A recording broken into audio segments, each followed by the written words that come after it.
नमस्कार दोस्तों, welcome to maths with Vishal YouTube channel. हम लोग आर एस अग्रवाल बुक को सॉल्व कर रहे थे, जिस पर हम लोगों ने अब तक इसके एक्सरसाइज ए को कंप्लीट किया था और कल मैंने एक्सरसाइज बी को भी सॉल्व करवा दिया था।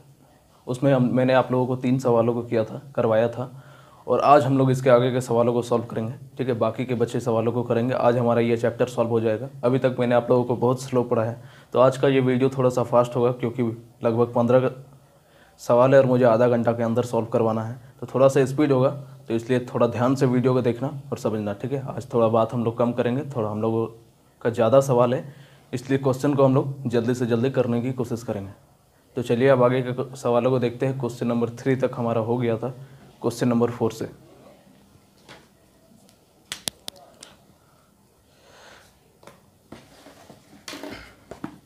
देखिए, क्वेश्चन नंबर 4 है हमारा कि 5 क्रमागत धनात्मक पूर्णांकों के वर्गों का औसत 66 है, तो इन पूर्णांकों का औसत क्या होगा। ठीक है, आसान सा सवाल है, ध्यान से समझो। क्वेश्चन नंबर 4 बोल दिया कि 5 क्रमागत धनात्मक संख्या है, तो मान लेते हैं x। क्रमागत संख्या मतलब क्या, अंतर हमारा एक का होगा। लगातार संख्या, क्रमागत का मतलब होता है लगातार। दूसरा होगा x+1, x+2, x+3 और x+4। और बोल दिया है कि इन संख्याओं के वर्गों का औसत हमारा 66 है, तो वर्गों का औसत x² + x+1 का होल स्क्वायर, फिर तीसरा वाला का स्क्वायर करो, फिर चौथा वाला का स्क्वायर करो, फिर पांचवा वाला का स्क्वायर करो। देखो 5 संख्या है, इसका वर्ग कर दिया और बोला है इसका एवरेज। तो एवरेज क्या होता है, sum of quantity divided by number of quantity. 5 संख्या है और ये 66 के बराबर होगा। सॉल्व करो, x² + a + b का होल स्क्वायर में इसको सॉल्व करो। x² प्लस क्या हो जाएगा 2x+1 + x² + 2ab तो 6x प्लस b का स्क्वायर 9, फिर x² प्लस यहाँ पे 2 होगा ना, x+1 x+2। ठीक है, तो यहाँ 4x हो जाएगा, 4x + 4 तो x² + 3 दूने 6, 6x + 3 का square 9 plus x² plus 8x plus 4 का स्क्वायर 16 इक्वल टू, ये इससे क्रॉस इंटू हो जाएगा 66 × 6 कितना होता है 330। ठीक है, इसका a + b का होल स्क्वायर सब में हम लोग तोड़ दिए। अब सॉल्व करो, 1 2 3 4 5 जगह x² है तो 5x² प्लस यहाँ पे 2x 4x 6 12 12 और 8 20 प्लस 20x और यहाँ पे 1 + 4 5 और 9 हमारा हो जाएगा 14 और 16 कितना हो जाएगा 30। ये 330 के बराबर होगा। तो 5x² + 20x बराबर 330 में से 30 को घटाओ तो 300, 5 इसमें से कॉमन ले लो तो x² + 5 × 20 इक्वल टू 300। तो x² + 4x इक्वल टू 300 में से जब 5 को डिवाइड दोगे तो 60। तो एक क्वाड्रेटिक इक्वेशन हमारा बन गया 60 = 0। तो क्वाड्रेटिक इक्वेशन मैंने आप लोगों को नहीं पढ़ाया है, लेकिन 10th क्लास में आप लोगों ने पढ़ाई होगा। क्या करते हैं कि ये जो हमारा इन दोनों का गुणनफल होता है, ये हमारा a होता है कोफिशिएंट, ये b कोफिशिएंट, इसका कोफिशिएंट c होता है।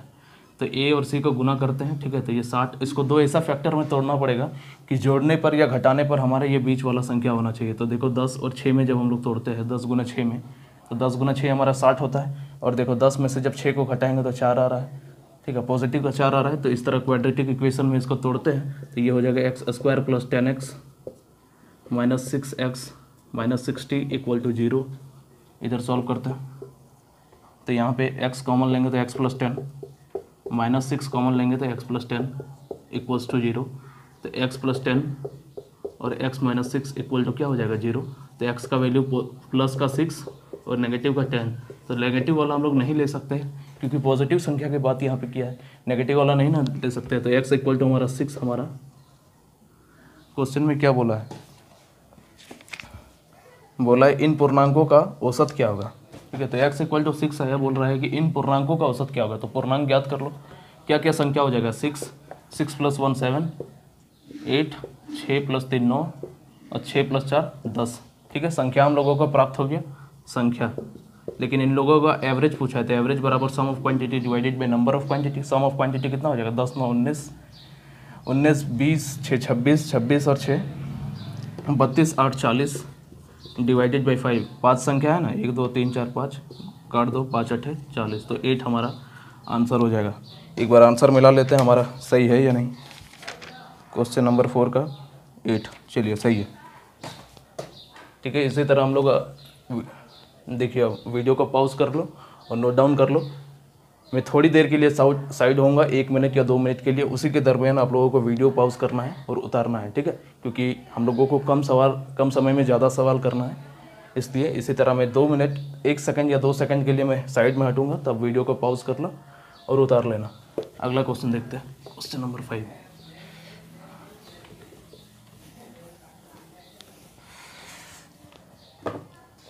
क्वेश्चन नंबर 5 है कि 8 छात्राओं के एक समूह में एक 60 किलोग्राम भार वाला छात्र के स्थान पर नया छात्र आ जाने से इनका औसत भार 1 किलोग्राम की वृद्धि हो जाती है।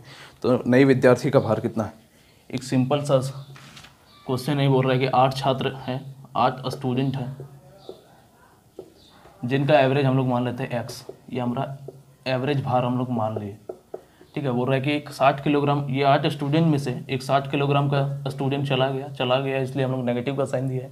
आता तो हम लोग पॉजिटिव का साइन देते, ठीक है। तो एक 60 किलो का स्टूडेंट चला गया और एक उसके जगह पर एक नया स्टूडेंट आ गया, तो एक चला गया और फिर वापस एक आ गया नया, तो अभी भी स्टूडेंट हमारा 8 ही होगा। लेकिन बोल रहा है कि एवरेज जो है x से एक बढ़ जाता है, ये ना बोला कि 1 किलोग्राम बढ़ जाता है। यहाँ पे 8 स्टूडेंट का योगफल क्या हो जाएगा? 8x। एवरेज को नंबर ऑफ टर्म से गुना किया, तो यहाँ पे 8 स्टूडेंट का योगफल क्या हो जाएगा? 8x plus 8। देखो, पहले 8 स्टूडेंट का भार का योगफल हमारा 8x आया, नया स्टूडेंट के आने से 8x प्लस 8 हो गया, यानी कि 8 हमारा बढ़ गया। तो 8 क्यों बढ़ा? यानी कि ये जो 60 किलो का व्यक्ति था, इससे कहीं ना कहीं यह 8 किलो बड़ा होगा, तभी ना हमारा यहाँ पे योगफल बढ़ गया। तो नया व्यक्ति का भार कितना हो जाएगा? व्यक्ति का भार इक्वल टू 60 प्लस 8, यानी कि 68 kg नया व्यक्ति का भार हो जाएगा। ये हमारा आंसर है, ठीक है। वीडियो को पॉज करके उतार लेना। क्वेश्चन नंबर अब आगे का देखते हैं। क्वेश्चन नंबर 5 था ये। Question number 6। क्वेश्चन नंबर 6 है कि 10 वर्ष पूर्व एक परिवार के 4 सदस्यों की औसत आयु 24 वर्ष थी। इसी अंतराल में 2 बच्चे पैदा हो जाने से आज भी परिवार की औसत आयु वही है। यदि इन 2 बच्चों की आयु में 2 वर्ष का अंतर हो तो छोटे बच्चे की आयु कितनी है? देखिए, 10 वर्ष पूर्व एक परिवार का 4 सदस्य जो था, इनका औसत आयु था 24, ठीक है। तो योगफल कितना हो जाएगा? 24 चौके 96, ठीक है। 10 वर्ष पूर्व, लेकिन प्रेजेंट टाइम में, वर्तमान समय में इनका एज क्या हो जाएगा? वर्तमान समय में आयु 10 साल बाद, 4 टोटल पर्सन है, 4 जो भी सदस्य है 4, तो 10 साल बाद 10-10 साल करके चारों का बढ़ेगा। 4 व्यक्ति है, तो अभी देखो मान लो कि 2020 है, अभी तुम्हारे घर में 4 परिवार के 4 सदस्य हैं, तो 10 साल बाद चारों का ना एज बढ़ेगा। तो 10 साल बाद चारों का 96 तो था ही, लेकिन 10 साल बाद 10-10 करके चारों का बढ़ा, यानी कि 40 साल एज बढ़ गया, ठीक है। 10 साल करके चारों का बढ़ा तो 40 साल बढ़ा, तो कितना एज हो गया? अब 6, 9 और 10 13, 136, ठीक है। एज, अब हमारा एज का योगफल कितना हो जाएगा? 136। लेकिन बोला है क्वेश्चन में, फिर बोला है कि इसी अंतराल में 2 बच्चे पैदा हो जाने से आज भी परिवार की आयु वही है, लेकिन 2 बच्चों के कारण 2 बच्चे और पैदा हो गए इसी दरमियान, यानी कि इस 10 साल के अंदर ही। तो अब परिवार में कितने सदस्य हो गए बताओ? 6 सदस्य हो गए, और इनका औसत जो है 24 अभी भी है। तो 6 सदस्य का वर्तमान समय में योगफल कितना हो जाएगा? गुना करो, 6 चौके 24, 6 दूने 12, 6 चौके 24 के 4, कैरी बचा 2, 6 दूने 12 और 2 14, 144 हो गया, ठीक है। यानी कि पहले 4 सदस्य का आयु का योगफल 96 था, 10 साल बाद चारों का 40 साल बढ़ा तो 136 हो गया, लेकिन इसी 10 साल के बीच में 2 को बच्चा पैदा हुआ, जिससे कारण उसका आयु का योगफल 144 हो गया, ठीक है। उसके बाद क्या बोला है देखो, यदि इन 2 बच्चे की आयु में 2 वर्ष का अंतर है, एक बड़ा बच्चा है, 2 को बच्चा हुआ, तो दोनों तो बोला है कि 2 बच्चे पैदा हुए, तो एक बड़ा होगा एक छोटा होगा, दोनों के आयु का अंतर हमारा 2 वर्ष दिया हुआ है, ठीक है। 2 वर्ष दिया हुआ है। अब देखो, अब समझो, अब यहाँ पे 6 सदस्य के आयु का योगफल हमारा 144 है, लेकिन 4 सदस्य, ये जो 4 सदस्य हैं, इनके आयु का योगफल कितना आया? 136 आया। 40 जोड़े तो प्रेजेंट टाइम में पहुँच गए हम लोग, लेकिन इसमें क्या है कि 2 बच्चा ऐड नहीं है, और इसमें 2 बच्चे का आयु का योगफल हमारा ऐड कर दिया गया। तो 144 में से जब 136 को घटाएंगे तो वो जो 2 बच्चा था उनके आयु का योगफल ही प्राप्त होगा, क्योंकि यहाँ पे 6 सदस्य का टोटल योग है और यहाँ 4 सदस्यों का योग है, तो बड़ा बच्चा और छोटा बच्चा का आयु का योगफल कितना हो जाएगा? 144 में से 36 को घटाओ, 8 वर्ष। तो बी से बी कट गया, यानी कि 2b बराबर 8 + 2 10, यानी कि बड़ा बी लिखे यानी कि बड़ा बच्चा, छोटा बी लिखे यानी कि छोटा बच्चा। ठीक है, तो बी का वैल्यू आ गया 5 वर्ष, यानी कि बड़ा बच्चा 5 वर्ष का होगा। लेकिन हम लोगों से पूछा है कि छोटा बच्चा कितना होगा, तो यहाँ पे पुट करो, क्योंकि b + b = 8 वर्ष, तो यहाँ पे 5 पुट कर देंगे, तो b बराबर 8। तो b = 8 में से 5 जाएगा तो 3 वर्ष, यानी कि छोटा जो बच्चा है वो 3 वर्ष का होगा। ठीक है, देखो हम कुछ समय के लिए साइड हट रहे हैं, बार बार अब नहीं बोलेंगे, थोड़ा देर के लिए रुकेंगे, 1 सेकंड या 2 सेकंड, वीडियो को पॉज करना, उतार लेना। अगला क्वेश्चन समझो, क्वेश्चन नंबर 7।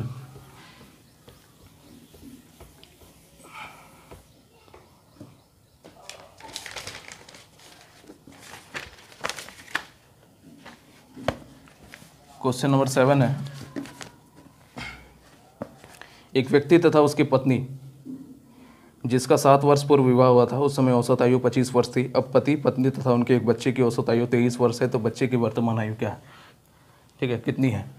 सिंपल सा सवाल है। 7 वर्ष पूर्व एक हस्बैंड और वाइफ रहता है, जिनका एवरेज, ठीक है, 2 व्यक्ति है, 2 पर्सन है ना, 2 पर्सन है। इनके 7 वर्ष पूर्व इनके शादी के समय इनकी एवरेज आयु थी 25 वर्ष, तो दोनों का योगफल कितना हो जाएगा? 50 वर्ष।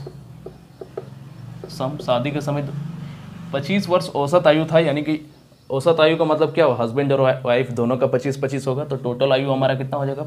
50 वर्ष। लेकिन बोला है 7 वर्ष पूर्व, तो प्रेजेंट समय में, वर्तमान में हस्बैंड प्लस वाइफ की एज कितनी हो जाएगी? 50 तो हो गई ही, लेकिन 7 वर्ष पहले का बात कर रहा है, तो प्रेजेंट में पहुंचने के लिए 7 साल जोड़ना पड़ेगा, तो 7 साल हस्बैंड का भी एज बढ़ेगा, 7 साल वाइफ का भी एज बढ़ेगा, तो 50, 7 + 7 14 जोड़ेंगे तो एज अब हमारा हो जाएगा 64। ठीक है, लेकिन अब क्या बोला है? अब पति पत्नी और उसका एक बच्चा भी हुआ है इस दरमियान, और उनकी औसत आयु 23 वर्ष है। ठीक है, तो अब पति, हस्बैंड, वाइफ और एक बच्चा हो गया, मान लेते हैं एक सन हो गया। ठीक है, अब उनकी एज हो गई, औसत एवरेज एज हो गया 23 वर्ष। 3 पर्सन का एवरेज एज हमारा 23 आया, तो योग कितना हो जाएगा? सम आयु का योगफल 23 × 69 69 हो जाएगा। तो देखो 64 हो, तो दोनों का पति पत्नी का आयु का योगफल हुआ प्रेजेंट टाइम, और पति पत्नी और बच्चे का आयु का योगफल 69 साल हो गया। तो बच्चा कितना साल का बड़ा होगा? यहाँ पे बच्चा इंक्लूड है, यहाँ बच्चा इंक्लूड नहीं है, तो इसमें से जब इसको घटाएंगे तो बच्चे की आयु कितनी आ जाएगी? आयु 69 - 64 = 5 वर्ष। ये हमारा आंसर हो जाएगा। ठीक है, सिंपल सा सवाल था। अगला क्वेश्चन देखते हैं, क्वेश्चन नंबर 8। क्वेश्चन नंबर 8 है, गणित की एक परीक्षा में लड़कियों की औसत प्राप्तांक 73 तथा लड़कों का औसत प्राप्तांक 71 है। यदि इन सारे विद्यार्थियों का औसत प्राप्तांक 71.8 हो, तो कितने प्रतिशत लड़कियां तथा लड़के इस परीक्षा में बैठे हैं? बहुत आसान सवाल, क्वेश्चन नंबर 8। बॉय है, गर्ल है। ठीक है, हम लोगों से बोल दिया है, पहले गर्ल की बात किया इसलिए गर्ल को पहले रख दिया। एलिगेशन इसमें लग जाएगा। गर्ल का औसत प्राप्तांक 73, लड़कों का औसत प्राप्तांक 71, और बोल दिया टोटल प्राप्तांक 71.8। हम लोगों को पता है जब 2 अलग अलग प्रोडक्ट और उन सबका आपस में मिलाकर एक सम बनाया जाता है तो एलिगेशन का यूज़ करते हैं। तो 73 में से 71.8 को घटाओगे तो 1.2, और 71 में से 71.8 घटाओगे 0.8, काटा 4 दूनी 8, 4 3 12, 2.3। ठीक है, तो हम लोगों को पता है कुछ भी अगर ना दिया रहे डाटा तो हम लोग 100% मानते हैं, क्योंकि एक क्लासरूम में 100% स्टूडेंट रहा होगा, तो 5 के बराबर हमारा 100% हो जाएगा। यही बोला है कि कितना परसेंट लड़के और कितना परसेंट लड़कियां है, तो 1 बराबर कितना हो जाएगा? 20%, तो 2 बराबर हमारा 40% हो जाएगा, यानी कि गर्ल हमारा 40% है। इसी तरह 3 यूनिट का मान कितना हो जाएगा? 20 × 3, यहाँ से 1 यूनिट का मान 20, तो 3 यूनिट का मान 20 या 60, और लड़के कितने हो जाएंगे? 60%। ये हमारा आंसर हो जाएगा, यानी कि गर्ल हमारा 40% और बॉय हमारा 60%। ठीक है, एक सिंपल सा सवाल था। अगला क्वेश्चन देखते हैं, क्वेश्चन नंबर 9। क्वेश्चन नंबर 9 है, एक कक्षा में 50 छात्र है। एक 40 किलोग्राम भार वाला छात्र विद्यालय छोड़कर चला जाता है तथा उसके स्थान पर एक नया विद्यार्थी प्रवेश लेता है। इससे औसत भार में 100 ग्राम की कमी हो जाती है, तो नए विद्यार्थी का भार कितना है? ठीक है। क्वेश्चन नंबर 9, देखिए 50 स्टूडेंट का कोई एक क्लास है जिसका एवरेज हम लोग को अगर नहीं दिया हुआ है तो मान लेते हैं x है एवरेज। बोला है 40 किलोग्राम के भार वाला एक स्टूडेंट चला जाता है, ठीक है, और उसके जगह एक और नया स्टूडेंट आ जाता है, तो स्टूडेंट अभी भी 50 ही होगा और एवरेज भार जो है 100 ग्राम कम हो जाती है, यही है। तो देखो गुना इनका योग हो जाएगा क्या, 50 स्टूडेंट का स्टार्टिंग में जब 40 किलो का व्यक्ति स्टूडेंट नहीं गया था तब हमारा योगफल हो जाएगा 50x, और अब हमारा योगफल हो जाएगा 50x माइनस 5000 ग्राम, ठीक है। तो हम लोगों को पता है कि 1000 ग्राम बराबर 1 kg होता है, तो 5000 ग्राम बराबर 5 kg होगा, यानी कि हम लोग इसको लिख सकते हैं 50x माइनस 5 kg। तो देखो 40 किलो का एक व्यक्ति अगर चला जाता है तो भार जो है और 5 किलो घट जाता है, 5 किलो घट जाता है, यानी कि वो जो नया व्यक्ति है वो उससे 5 किलो कम होगा। तो नए व्यक्ति का भार, नए स्टूडेंट का भार कितना हो जाएगा, 40 किलो का तो गया लेकिन 5 किलो और घट गया, तो 35 kg का नया स्टूडेंट है।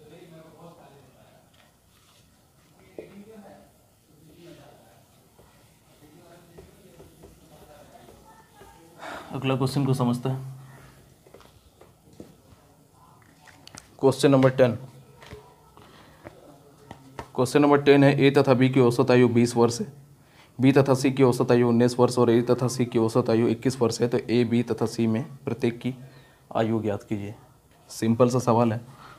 क्वेश्चन नंबर 10, ए प्लस बी की औसत आयु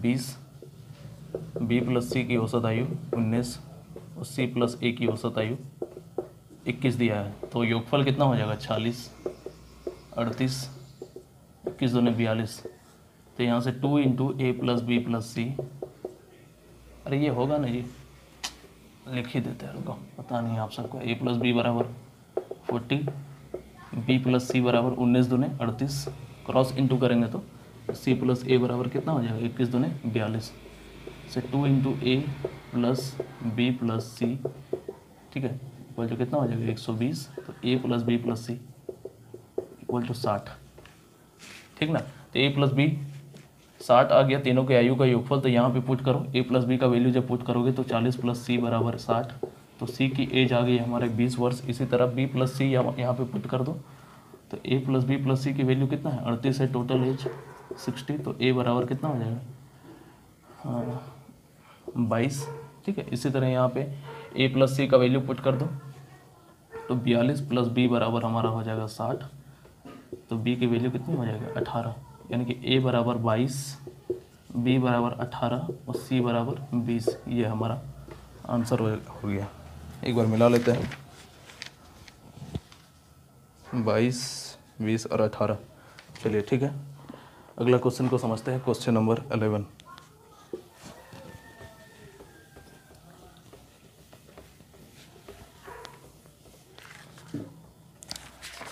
क्वेश्चन नंबर 11 है हमारा कि 25 विद्यार्थियों का औसत भार 28.8 किलोग्राम है। एक नए विद्यार्थी के प्रवेश लेने पर औसत भार में 300 ग्राम की कमी आ जाती है, तो नए विद्यार्थी का भार बताइए। ठीक है, ध्यान से समझो। 11 कि 25 स्टूडेंट हैं जिनका औसत भार 28.8 किलोग्राम है, तो इसको 00 भी लिख सकते हैं ना। तो इनका टोटल भार कितना हो जाएगा बताओ, ये हमारा एवरेज है, तो जब नंबर ऑफ टर्म को एवरेज से गुना करेंगे तो 0 0, 25 8 200 का 0, कैरी बचा 20, 25 8 200 200 और 20 220 के 0, कैरी बच गया 22, 25 दूने 50, 50 और 22 72, यानी कि 720 kg आ गया 25 स्टूडेंट के भार का योगफल। ठीक है, उसके बाद क्या बोला है देखो, उसके बाद बोला है कि एक नए विद्यार्थी के प्रवेश लेने से औसत भार 300 किलोग्राम की वृद्धि हो जाती है। एक नया स्टूडेंट आता है तो अब एक बढ़ गया, अब भार जो है 300 ग्राम की कमी हो गई, तो 28.800 में से 300 घटा दो, यानी कि कितना हो जाएगा 28.500 हो जाएगा। ठीक है, तो अब 26 स्टूडेंट का योगफल निकाल दो, 0 0, 26 25 130 के 0, कैरी बच गया 13, 26 8 गुना करो, यानी कि 741 आएगा। डायरेक्टली याद करो, उतना में कैलकुलेट खुद से कर लेना, ठीक है। तो 720 था पहले 25 स्टूडेंट का भार का योगफल, अब हो गया 741। तो कितना इंक्रीज किया, 21 बढ़ा, यानी कि नया भार स्टूडेंट का भार कितना हो जाएगा, 21 नए छात्र का भार equal to 741 minus 720 equal to 21 kg। ये हमारा आंसर हो जाएगा, ठीक है। आसान सा सवाल था। अगला क्वेश्चन देखते हैं। इसको मैंने एक और तरीका बताया था, ये क्रॉस इंटू वाला, उससे खुद से करने की कोशिश करना। दोनों में से कोई एक ही तरीका बताऊंगा जब मैंने इतना क्वेश्चन करवा दिया है। क्वेश्चन नंबर 12 बोला किसी कक्षा में दो खंड ए तथा बी, खंड मतलब होता है सेक्शन, ए तथा बी है, जिसमें क्रमशः 35 तथा 40 विद्यार्थी है। एक परीक्षा में खंड ए का औसत प्राप्तांक 64 तथा पूरी कक्षा का औसत प्राप्तांक 60 है, तो खंड बी में औसत प्राप्तांक ज्ञात कीजिए। क्वेश्चन नंबर 12, सेक्शन ए है, सेक्शन बी है, और बोल दिया सेक्शन ए प्लस बी दोनों को अगर मिला दिया जाए। सेक्शन ए में बोला है हमारा 35 स्टूडेंट है, ठीक है, और इसमें 40 स्टूडेंट है, तो टोटल इसमें कितना स्टूडेंट हो जाएगा, 75। उसके बाद क्या बोला है कि ए का औसत प्राप्तांक 64 है, इसका ए का एवरेज दे दिया है 64। उसके बाद हमारा बोला है कहाँ गया, 64, पूरी कक्षा का औसत प्राप्तांक 60 है, टोटल कक्षा का औसत प्राप्तांक 60 है, तो बोल रहा है कि बी का औसत प्राप्तांक क्या होगा। तो ये बोला बताओ कि टोटल के योगफल में से ए का योगफल जब घटा देंगे तो बी का योगफल प्राप्त हो जाएगा, क्योंकि इसमें बी इंक्लूडेड है।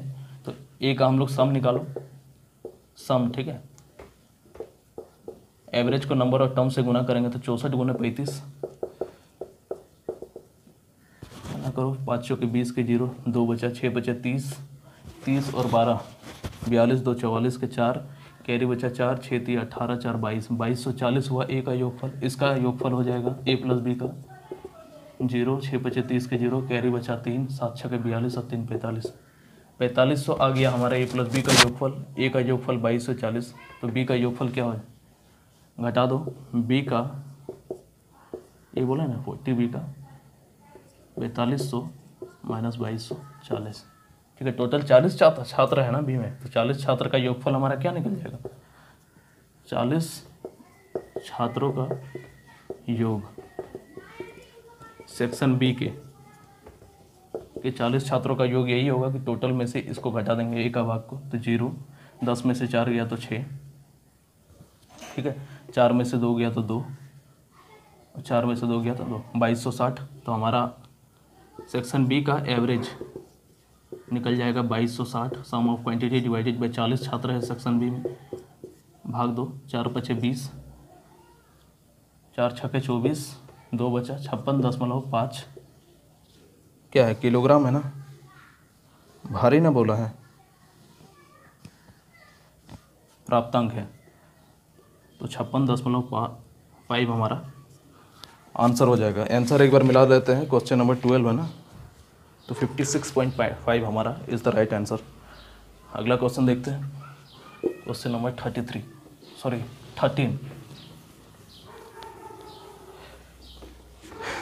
13वां सवाल है हमारा कि 13 कुर्सियों तथा 5 मेज़ों का कुल मूल्य 8280 रुपये है। यदि प्रत्येक मेज़ का औसत मूल्य 1227 रुपये हो तो प्रत्येक कुर्सी की औसत मूल्य कितनी है, ठीक है। ये सब सवाल आप लोगों से खुद से होना चाहिए था, लेकिन फिर भी मेरा काम है हर क्वेश्चन को बताना, तो मुझे बताना तो पड़ेगा ही। क्वेश्चन नंबर 12, किसी कक्षा में 13, ठीक है, क्या बोला है, 13 कुर्सी तथा 5 मेज है, जिसका कुल मूल्य दिया हुआ हमारा टोटल मूल्य 8280। उसके बाद बोला है यदि प्रत्येक मेज का मूल्य जो है 1227 रुपये, प्रत्येक मेज का मूल्य हमारा दे दिया है 1227 रुपये, ठीक है। तो टोटल मेज की संख्या कितनी है, 5, तो 5 मेज का योग कितना हो जाएगा बताओ, 1227 गुना 5, अरे एक मेज का मूल्य हमारा 1227 दिया है, ठीक है, एक मेज का मूल्य, तो 5 मेज का मूल्य कितना हो जाएगा, 1227 गुना 5, सम ये से नहीं निकलेगा, एक मेज का मूल्य यानी कि एवरेज कीमत दिया है, तो 5 से गुना करेंगे तो टोटल हमारा मेज का कुल मूल्य निकल जाएगा। तो 7 बचे 35 के 5, कैरी बचा 3, 5 दूना 10 और 3 13 के 3, कैरी बचा 1, 5 दूना 10 और 1 11, 11 का 1, कैरी 1, 5 एकम 5 और 1 6, 6135 तो हुआ 5 मेजों का मूल्य, औसत मूल्य। तो हम लोगों को चाहिए कुर्सियों का औसत मूल्य, तो इससे घटा देंगे इसको, तो 13 कुर्सी का कुल मूल्य कितना हो जाएगा, 8280 में से जब 6135 को घटा दोगे, 10 में से 5 गया तो 5, 7 में से 3 गया तो 4, ठीक है, 2 में से 1 गया तो 1, और 8 से 6 गया तो 2, 2145 हुआ 13 कुर्सियों का टोटल मूल्य। हम लोगों को एवरेज कीमत चाहिए, तो 2145 sum of quantity divided by number of quantity, गुना करो 13 एकम 13, कितना बचा, 13 7 1 8, 8 4 84 हुआ, 13 छक्के 78, 79 80 84 65, 13 पचे 65, तो 165 रुपये जो हो गया प्रति कुर्सी का मूल्य हो गया, कुर्सी का औसत मूल्य। ठीक है, देखते हैं आंसर हमारा सही है कि नहीं। 165 इज द राइट आंसर। ठीक है, सही है। अगला क्वेश्चन देखते हैं। देखिए थोड़ा सा मैं जल्दी बता रहा हूँ क्योंकि कल मुझे टाइम एंड वर्क स्टार्ट करना है और जल्दी इसे ख़त्म करना है, तो इतना मैंने आप लोगों को स्लो बताया, तो अब थोड़ा सा स्पीड तो चल ही सकते हैं क्योंकि लास्ट हो चुका है। अभी तक अगर जो लड़का शुरू से अगर पढ़ता आ रहा है उसे ये सब खुद से ही वो कर लिया होगा। क्वेश्चन नंबर 14 है, एक क्रिकेट टीम के 11 खिलाड़ियों में से कप्तान की आयु 25 वर्ष है तथा विकेट कीपर उससे 3 वर्ष बड़ा है। यदि इन दोनों को छोड़ दे तो शेष टीम की औसत आयु पूरे टीम की औसत आयु से 1 वर्ष कम हो जाती है, तो पूरे टीम की औसत आयु कितनी है।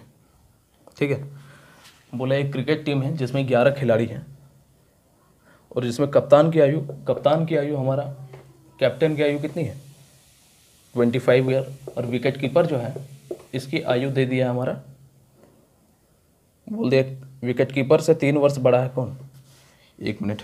एक क्रिकेट टीम के 11 खिलाड़ियों में से कप्तान की आयु 25 वर्ष है तथा विकेट कीपर की इससे 3 वर्ष बड़ा है, यानी कि विकेट कीपर जो है 3 वर्ष इससे बड़ा है, यानी कि 28 वर्ष का है, 28 वर्ष का। तो कैप्टन प्लस विकेट कीपर की एज कितनी हो जाएगी 53 वर्ष। उसके बाद क्या बोला है, यदि इन दोनों को छोड़ दे तो शेष टीम की औसत आयु पूरे टीम की औसत आयु से 1 वर्ष कम हो जाती है। तो एक क्रिकेट टीम में 11 खिलाड़ी होते हैं, इनकी औसत आयु शुरू में मान लेते हैं कि x है, इन दोनों को छोड़ दे यानी कैप्टन और विकेट कीपर को हम लोग छोड़ दें तो 2 खिलाड़ी घट जाएगा, यानी कि 9 खिलाड़ी हो जाएगा, और एवरेज जो है 1 कम हो जाता है, तो 11x और ये 9x - 9। अब बताओ कि 11 खिलाड़ी के योगफल, इसमें विकेट कीपर और कैप्टन भी शामिल है, में से 9 खिलाड़ी के योगफल को जब हम लोग घटा देंगे तो ये हमारा 2 खिलाड़ी के योगफल के बराबर होगा। ठीक है, तो 11x - 9x - 9 = 53, तो 2x + 9 = 53, तो 2x बराबर हमारा हो जाएगा 3 गया 44, x बराबर 22। हम लोगों से पूछा है कि पूरी टीम की औसत आयु कितनी है, तो पूरी टीम की औसत आयु हम लोग क्या माने, x माने, यही ना माने 11 खिलाड़ी का टोटल आयु x है, तो x 22 हमारा आंसर हो जाएगा। ठीक है, क्वेश्चन नंबर अगला देखते हैं, क्वेश्चन नंबर 15।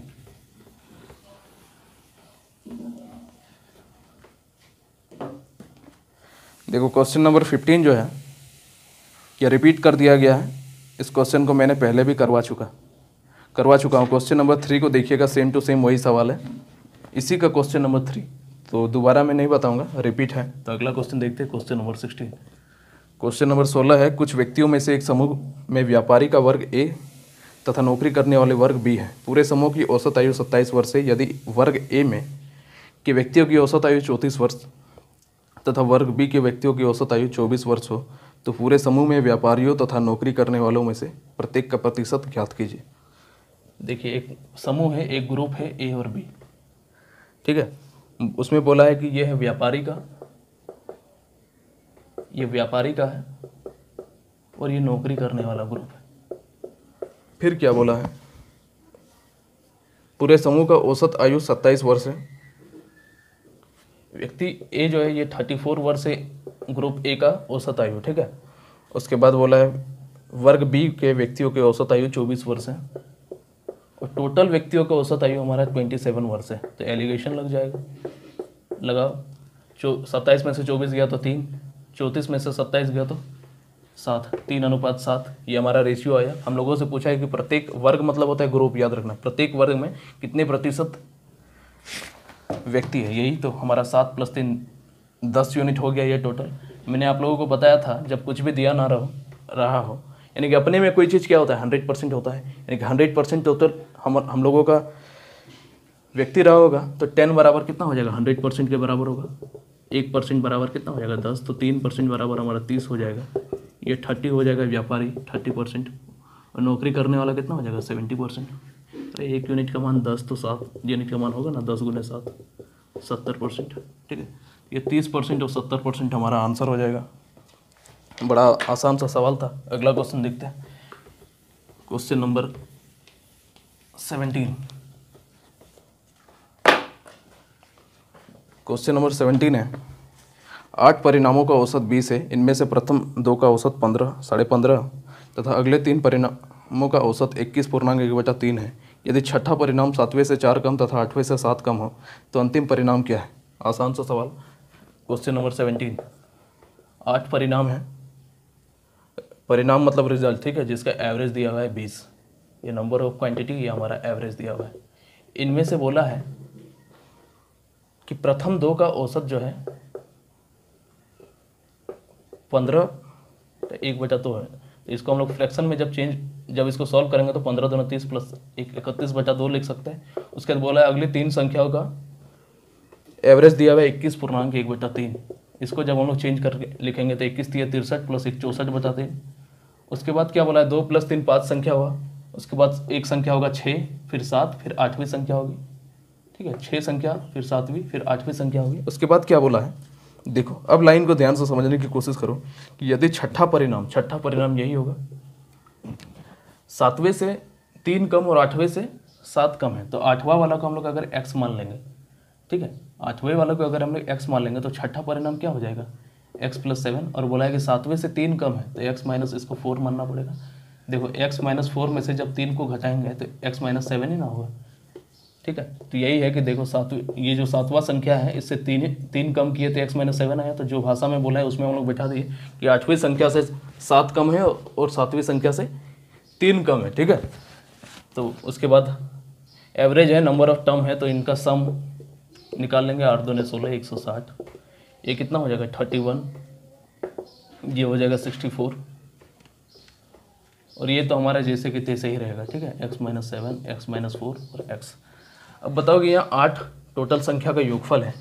इसमें से जब हम लोग ये 5 2 + 3 5 संख्या का योगफल को जब घटा देंगे तो ये जो 3 संख्या है इसके योगफल के बराबर आएगा ना।